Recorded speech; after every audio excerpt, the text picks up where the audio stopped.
Suns owner clutches the basketball. Somehow the loose ball finds him and then clutches onto it and slows the game down. And Jokic takes umbrage with that and tries to wrestle the basketball away from him. And ultimately, this leads to a technical foul called against Jokic because he's going into the stands. And, it was perhaps quasi unprecedented things going on. But at the same time, the Suns owner, who used to play college basketball, seemed to know exactly what he was doing as far as slowing the game down. But the Suns were not issued a delay of game penalty. Instead, everything was on Jokic. There was a claim that he pushed the Suns owner in this kind of altercation, but I wouldn't call that much of a push. Instead, that looked way more like a flop.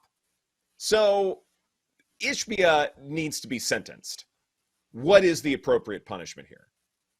I hate this guy. And Jokic was clearly just trying to get it because Okogie wasn't up. He was on the ground, right? Or he flew into the seats or whatever. So they had an opportunity to have an advantage. It's like, let's go. We're trying to get this play going.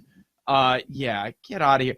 I kept seeing it too. Jokic shoved. Jokic pushed. No, we didn't. He was trying to get the basketball, and then that pathetic flop by the new Suns owner. Get out of here. And then last night on the broadcast, did you know, I caught it at the end of the game. I don't know if they talked about it earlier, but because this occurred in the second quarter.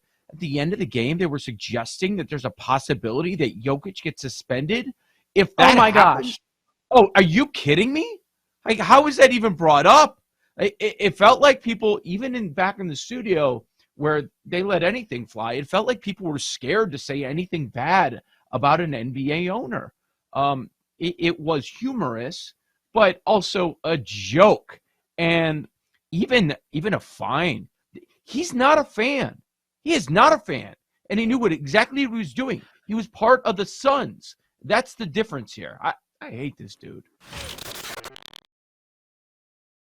And Jaylen Brown's got to know whether you want to go with the argument of being a professional. I've got to imagine that whether it was Mazzulla or someone on his staff mentioning the point about the threes, and you're a pro and you're up 2, you got to know that anyways. I mean, that's on you if you don't understand that. I mean, and yeah, that's 100% on Jaylen Brown. There's no question about it. And there are some people that want to make a case that, Tatum versus Brown for Finals MVP. If the Celtics do make some sort of a run, when it's money time, we know where they're going.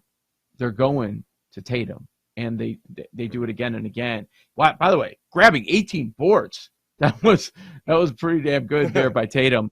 But for a team that has been the shortest number on the board all season and in the playoffs to win the title, we're 10 games into their playoffs. I'm walking away unimpressed. What seemed to be just done Atlanta Hawks team pushes them to 6, and now we're sitting 2-2 in this Philadelphia series, letting Harden go off twice against you. I don't have a whole lot of confidence that they're going to win it all.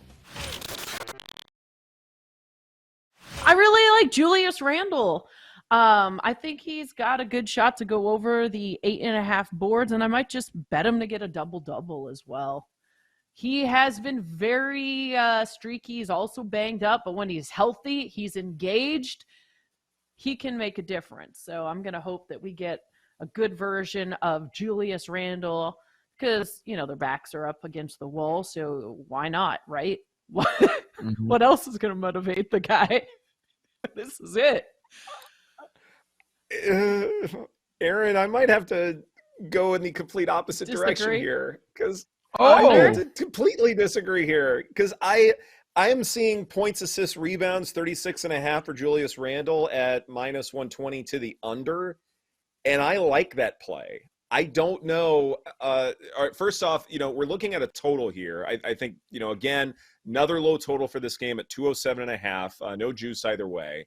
So it's going to be something where be careful with player props because it's possible no player gets, massive number of opportunities.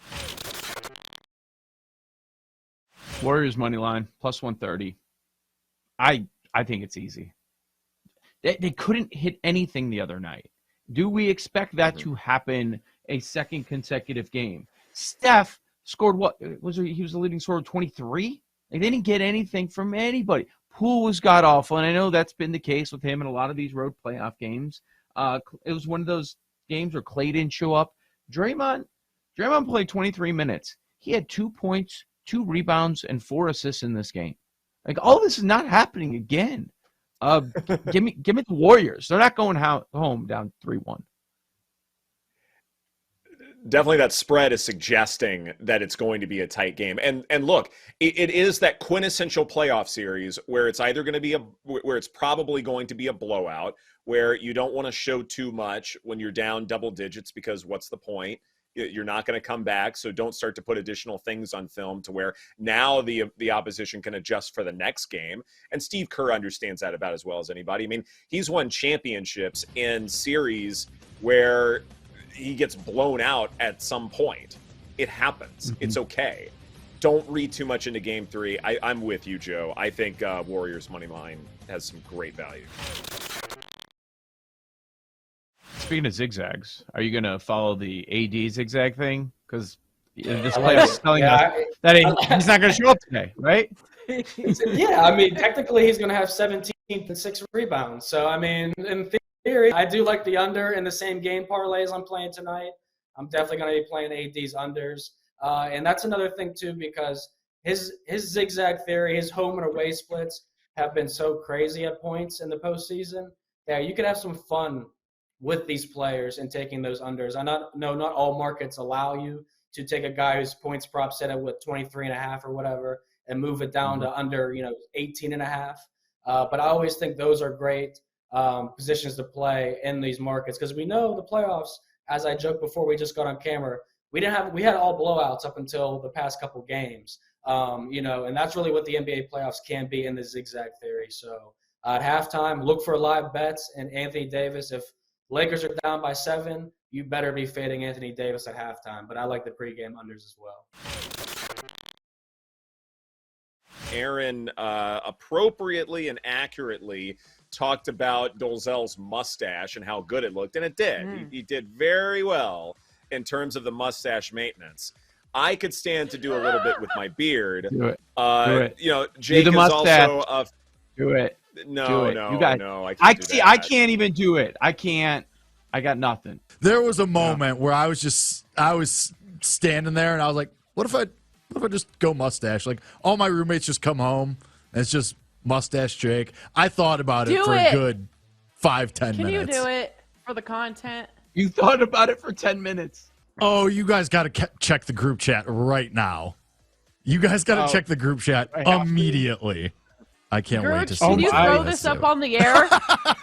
I think we need to get a poll going here. There's Gertch with the mustache. There it is.